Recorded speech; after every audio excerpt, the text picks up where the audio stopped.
这个就是洗衣机底部打开的样子。想不花钱自己维修的，看过来，这个叫做牵引电机。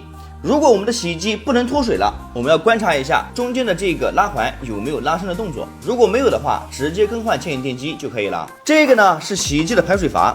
当我们的洗衣机一边进水，一边水就排出去了，我们直接把这个排水阀拧开，把脏东西清理干净，再装回去就可以了。这个呢是洗衣机的电容。当我们的洗衣机洗涤的时候嗡嗡响，没有力气，转不动啊，把它换掉就可以了。这个呢是洗衣机的皮带。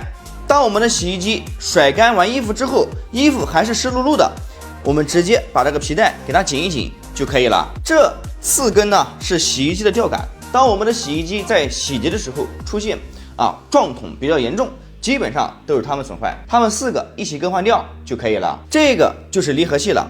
当我们的洗衣机在甩干的时候嘎吱嘎吱响，或者是洗衣机能正转不能反转，还有就是我们洗衣机在脱水的时候不能盘转，桶也不能转，基本上都跟离合器有关系，把它换掉就可以了。